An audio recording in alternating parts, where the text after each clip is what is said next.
This is the Education Business Podcast for consultants and business owners providing services in schools. I'm Claire Riley, and I'll be sharing how to start, grow and scale your education business. Hi everyone, welcome to the Education Business Podcast, and Ed is joining me for his third episode. Good afternoon, good morning. I don't know when people are listening. Hi Ed. Hello, hi. Yeah. So we're in different rooms again in the same house. You can probably tell that we've both got a bit of a cold, so hopefully we're not going to cough. But we thought today we'd talk about transitioning into your business from a full-time role. So I left teaching and went on supply and started Classroom Secrets. I suppose I actually was in full-time roles when I started it on the side, but they were long-term supply roles, so it didn't feel the same kind of commitment. And also Ed was in a full-time job, so that gave me the safety element. So I always struggle when people ask me, how do you transition? Because I always feel like I had a safety net that maybe some people don't. But lots of people want to know about this kind of thing. How do you transition from that full-time role into your business? And you've done it, haven't you, Ed? So we thought we'd talk about it today. Yep, I've done it. Here I am, having done it. But yeah, I think just it is an important thing to talk about because lots of people will start a business while there's probably working elsewhere. And then there'll be a point where you need to make that decision. Like if you want to take the business to the next step, you're going to have to make that transition. And what does that look like? Yeah. So we started the company in 2013 officially, didn't we? But we've definitely been working on it in 2012. Yeah. Probably all the time that we've lived in this house, and maybe a bit before, to be honest. So from that point, like 2012 up to 2018, when you actually joined the company, what was it like then? Well, I had a full-time job, so I think that gave us that, as Claire talked about, that element of security. So we knew that as long as I maintained that full-time job, we knew what we were getting every month. Anything else from Classroom Secrets at that point was a bonus, wasn't it? So we built our life around that, I suppose. So I was doing the full-time job, was coming home in the evenings. Potentially Claire would say, can you do this, that and the other on the website? I wanted to do this, that and the other. So I would be working in the evenings and weekends, sometimes late into the night. There were times, wasn't there, like before I knew it, it was midnight or 2 a.m, something daft. So yeah, I was effectively doing a full-time job plus I don't know how many hours at that point I was putting into Classroom Secrets. And A lot. So, so we were, it was hard. It was, at times it was hard, but I also really wanted to support Claire with it. What she was doing, her idea, I really wanted to be part of that. So we did it, didn't we? We ploughed through. And I suppose time just went on and on. Yeah, for a long time. And I think this is interesting because the life we've built now is because of the hours we put in. And I think people forget that sometimes that we did put all those hours in. And I think, you were probably clocking up an extra 15 to 20 hours a week. And, oh gosh, I must have been working the same number of hours I was in teaching, but it just felt different because I loved it. And it, if I didn't feel like it, then I didn't have to. Whereas in teaching, I think you give yourself these extra tasks to do. You do what you want to do first, and then you've got the have to do's, and you don't feel like it, but you still have to do it because you should have done that first, kind of thing. So I think you have to put so many hours in at the beginning, don't you? You have to accept that. Yeah, and there were times as well. It wasn't just I come home and there was a list of things to do. There were times I was at work and I would get a call or a text from Claire. A lot of times. There were times that even at lunchtime at work, for example, I might have to be doing stuff because it was an urgent thing that came up, or yeah, the website's broken or something, So, I was the website guy, the IT guy. I was doing all that stuff. So, and actually I had a full-time demanding job as well. You know, there was some big projects I was working on at work, wasn't there, sort of Mm. alongside this, which, you know, kind of I had to put extra time and hours in for that as well. So yeah, it was hard. Yeah, particularly towards the end. And also we had two young children as well. So Mm, 2018, our second baby was born in June. And we had a toddler, a 2-year-old. She'd just gone two. So it was yeah, it were interesting times, but there were even times because obviously before you joined the company, we actually did employ staff. hmm So Shan, who's now our ops director, joined us in 2016. My mum had joined us, my sister, and a number of other employees. And I think, you know, when you officially joined, the office was quite full, and I suppose people didn't really kind of know you so much. Shan did, and obviously my mum and Emily, but not that many people did. And I suppose you had that yeah. transition there, didn't you? Well, I did. I think that we used to joke about it, didn't we? Because I get forgotten. It wasn't Yeah, intentional. You know, people didn't do it on purpose. It was just because I wasn't in their kind of world when they were working because I was off elsewhere working. So, you know, there'd be times where I'd take days off for stuff as well, wouldn't I? And kind of crop up. And I yeah. think, you know, um, but Yeah, yeah, we're having a strategic day, and I remember you'd take a holiday and you'd come yeah, in and we'd sit round the table. Yeah. yeah. But I also think as well in terms of, I suppose it's different with your mum and your sister, right? Because I in family times I built a relationship with them. But I think actually when I look at it on balance now, I think my relationship with Sean took a bit longer to develop Mm, than you did because you were talking to her, working with her constantly all the time, whereas I'd just dip in and out. So I think mm. there's things like that you don't really realise at the time. And when you look back at it, actually, yeah, there's, you know, it takes time to build relationships, doesn't it? Yeah, and also that availability. I mean, I remember times when my mum and Emily, obviously because it's family, they would also ring you at work, like, "Can you fix this and can you do it now?" Even though it's 10 a.m. Let me see what I can do. Yeah, yeah. So, your job. Tell us about this job that you had, or number of jobs that you had, because you know, it was an interesting decision to finally leave, wasn't it? Yeah. I mean, I worked there for what, 13 years, you know, a large not for profit organisation, and I, I bought into what they did, you know, the purpose of that organisation, and I worked my way up. You know, I started working shifts originally on in like a call center environment, I suppose, and I worked my way up through that. Ultimately, ended up in a position in IT, which, you know, I worked hard to get to, and I enjoyed that job, which didn't make it easy just to walk away from either. Um, so that was hard, and I'm sure many of you are probably listening now that might be in jobs that you also love, but you've also started something else that you love on the side. So it's, you know, those two things can kind of be fighting each other, I suppose, in some ways. Mm. So I remember, so we had Hattie and I was pregnant with May, and it was getting closer to the date, and I was frustrated because I was like, why has this not happened already with Hattie? It happened really early, so I want this to happen again.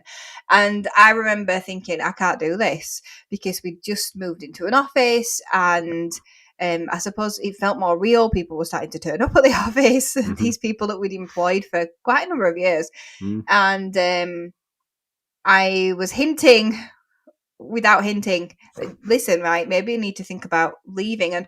And what's interesting is um in the 2017 September 2017, which wasn't that long before, we were in Portugal, and I remember us um going for walks every evening, trying to get Hattie to sleep, and me saying, "Oh, wouldn't it be great if you could join a team full time?" That was like, it was a big, huge focus of mine, even if it wasn't yours. I don't know whether you really thought that it would ever come off or it would be one day in the future. I certainly didn't realize I was manifesting it so early. I was, and about 9 months later, we were ready to do that. But we'd been ready to do that for a while. mm. But we'd just not made that step. So obviously you have some things around risk. Talk about that. I'm, we talked about earlier that actually I had a full time job, and actually we knew that we had that income, right? So we built our life around that. Classroom Secrets was just this thing we were growing on the side, but increasingly was becoming a bigger thing that was also starting to provide for us as a family as well. But for me, there's this thing about putting all your eggs in one basket, right? So if we're both reliant on Classroom Secrets, for me that felt like a bigger risk. At that point, it felt like a bigger risk.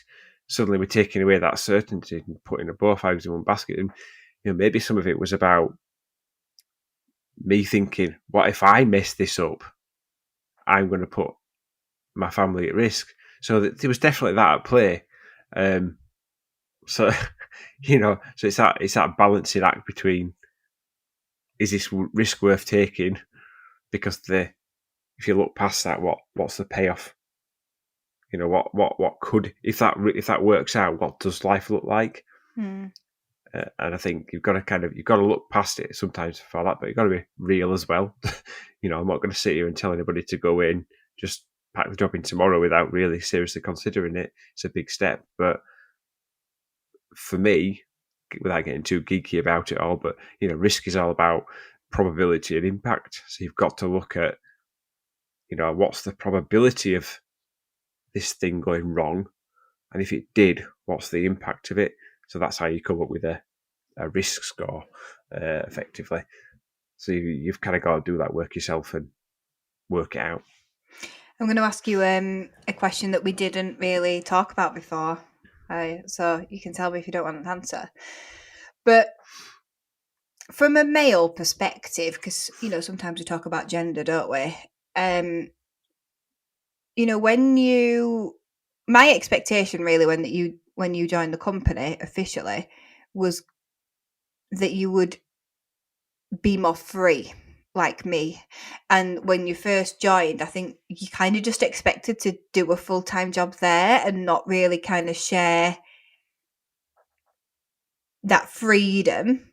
Obviously, the way that you work now is very different because, well, you can tell everybody how you work now, but how did you find that transition on a personal level, but also maybe looking around you and the examples that you've had in your life? How did you feel about that? Hmm. So I think I can tell I wasn't expecting this question. I wasn't, but I can answer it. Um, I think unfortunately, we still live in this world sometimes where there's this expectation that the man is the breadwinner, to coin that phrase, and he's the one that goes out and works, and it's up to the woman to look after the children, the house, and all that kind of stuff. So there are plenty of examples of where that isn't the case, right? Where one of them, Mm-hmm. but so I think joining the business and transitioning, I think I kind of, because I was in a full time job, right? So I've got to go and do that full time job because I'm working for somebody else. I can't decide not to work one day, right? At that point. So I think I just basically adopted that and thought I'd just come in and just do the full time job at Classroom Secrets. And I think it took me a while to adjust and transition to this world of actually, wait a minute, I'm my own boss now. I can do it my way or our way. Mm. And we're there now, and our way is actually, as long as we're doing what we need to do, we can create freedom. We can, actually, I'm in a place now where I can decide I'm not going to work this afternoon because I'm going to go and do X, Y, Z. I need to go and have some thinking time, or go for a walk and Or work. like yesterday. Yeah, or like yesterday, where I was able just to go to the kids' school for an event in the afternoon. I've got the freedom and ability to do that, and that's a culture we built within our own business, not just for us. Yeah, colleagues in our business can do that as well, so that's also great. But I think it's hard, that transition from the traditional, I'm working 9 to 5 Monday to Friday, to a different way of working. But actually, it can work as well, if not better, because I'm able to recognize and realize when I need time to go and do other things to add value. Mm. Do you think Well, let's just go back. So it was a couple of weeks before May was born, and then you went and dislocated your knee, didn't you? Which that was just a nightmare. Not gonna lie. So I was heavily pregnant. Edward could not help me at all, and we had a toddler, and I didn't feel very well because my iron was so low. But anyway, so I begged you, really, didn't I, to leave and join the business. Mhm. I mean, how did you feel about that? I think at the time I was, again, I still worried that it's a big risk, but I think I got to the place where, because actually there was a bit of a stepping stone there, wasn't it? If you remember, I actually went part time, so I Yeah. reduced my hours, and then thought, oh well, I can do that. I can do both. I just a bit more of a transition, do a few more hours at Classroom Secrets, so I could be more present. But that didn't work, right, on both sides. I don't think it worked for me at Classroom Secrets or all the other roles. So I think then I got to the place where, no, this is it. I need to do it now. So I think I got myself there eventually. But were you ready? I think I was ready at that point because I recognised that I was needed, and actually it was a point in time that transition needed to happen. Mm, I felt like I'd put it off for too long. We'd tried something in the middle and it didn't work. So the only other option is I don't do anything with Classroom Secrets and I go a different direction with the current role, or I put everything into Classroom Secrets. So that's where I got to. Um, if you could go back and do it again, what would you do? Um, I would have done it sooner. I would have taken that risk and done it sooner. But I can say that now because of what I've learned from that process. So it's Mm, very difficult when you're in it, living it for the first time, isn't it? But when I look back and learn from that, yeah, definitely should have happened sooner. And I think the business would have progressed sooner as well had I been able to do that. yeah, yeah. Do you think you realised how much the business needed you? No, I don't think I did. I don't think I did.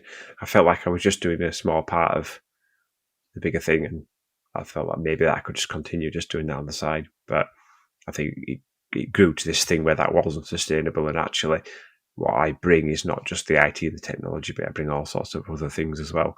So yeah. Yeah.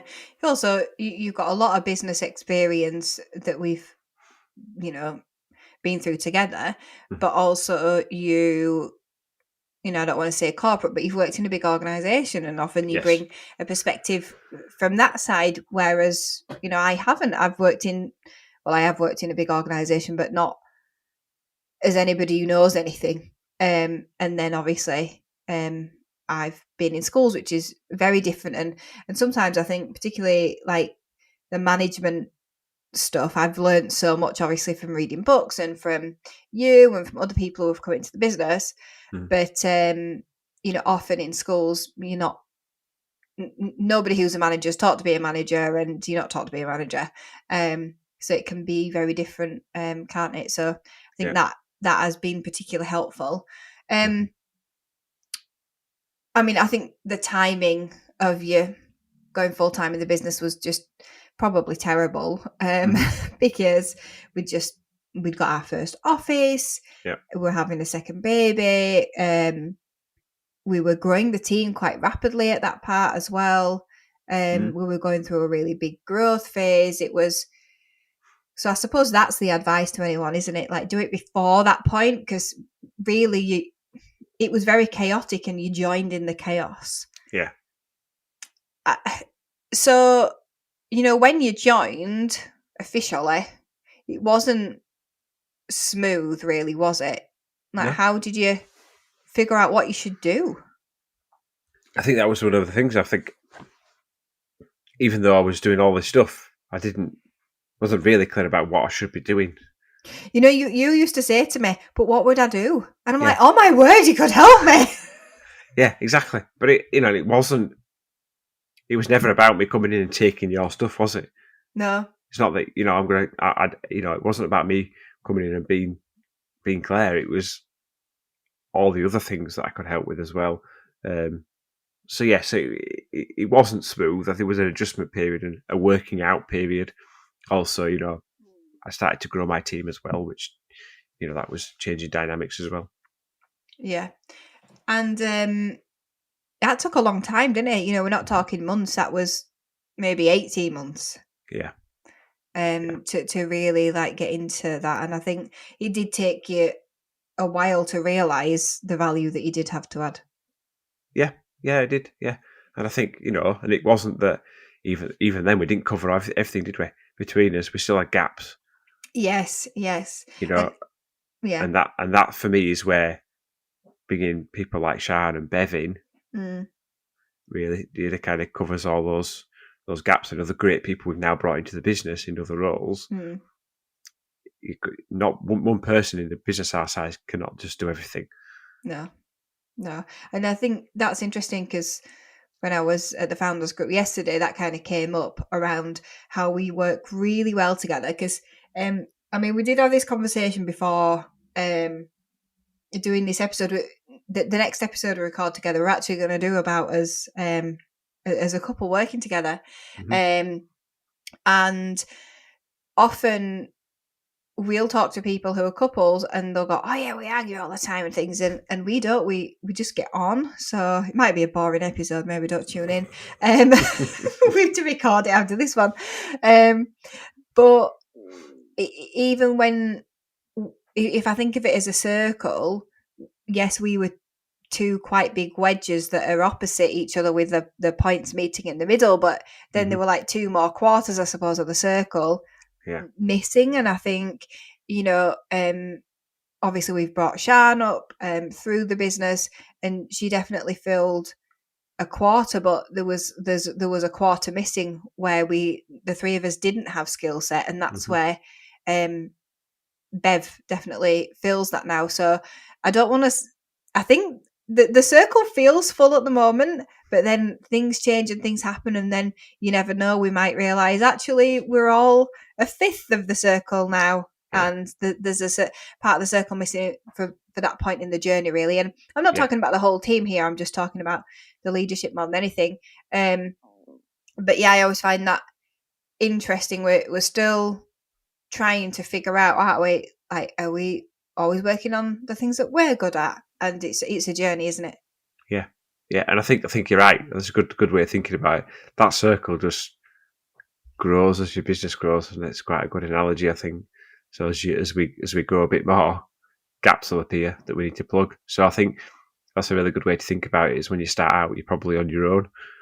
Maybe there's two of you, but it's probably a small circle. But that when that grows, there's going to be gaps that appear. So yeah, I like that. Yeah. Do you miss your job? Do I miss it? Yeah. No, I think I can look back fondly and recognise the journey I went on there and the learnings from that and the people that I worked with and some of the great things I did. But it's helped me to be who I am today and what I know and what I do today. So no, I don't miss it. It was 4 years ago now. It seems like such a long time. When you had a proper job. I do like keeping an eye out on LinkedIn and seeing other people I've worked with get new jobs and progress and stuff like that. That's nice to see. I like that. What how do you feel about the risk now? Because obviously we're 4 years in, and we are relying really on Classroom Secret. So how do you feel about that risk? I think going back to what I said earlier, I think again with experience and we've taken a lot of risks in the business, but we do a lot of what we do in our leadership roles ultimately comes down to accepting risk. And as entrepreneurs, is about accepting risk, right? And I think your risk profile can change, and as with experience and confidence. So again, yeah, I feel like I would probably take more risks now based on that experience. So now you're risky. I don't know where I sit on the risk profile. Probably not as far up as me. Just like, yeah, let's just do that. Do you know what? I've not really thought how to end the podcast episode. Anything else you want to add? I think I just want to probably just say, so some of you listening might be listening to this now and thinking, I need to take this step. So just make sure you really consider it, chat it through with the right people. But at some point, if you want to grow your business and take that business to the next level, you're going to have to take that step and take that risk and get comfortable with taking risks, but always make sure you kind of balance the impact and probability stuff that I talked about earlier. And it's so difficult, isn't it? Because some people say do it before you're ready financially, and then the drive will help you. And we definitely didn't do that, did we? I was like, listen, Edward, we can afford it, and you were like, no, but what if? All the time. And I think that would have helped us grow probably more stably if we'd have taken the risk earlier. But then it probably would have felt a lot more stressful because we wouldn't have been like, all right, well, the money's already there. Because that's when you join the business, really. Like, the money was already there. Whether that was the right environment or not, I don't know. But that was how it was for us. Yeah. And I guess, cost of living crisis at the moment makes it extra tricky, doesn't it? As an extra dimension and then slightly different risk on there. So it's tricky. It is hard. But if you really truly believe in what you're doing in your business, then at some point you'll take that step. Yeah. Super. Well, I hope that this has been helpful. We're going to do more of these when we want it to just feel like a chat between us, really. So hopefully you have taken something away from it, and we'll see you together in the next episode where we're going to interview somebody really interesting. Thank you for listening to the Education Business Podcast. To get more information to grow your business, sign up at educationbusinessclub.co.uk.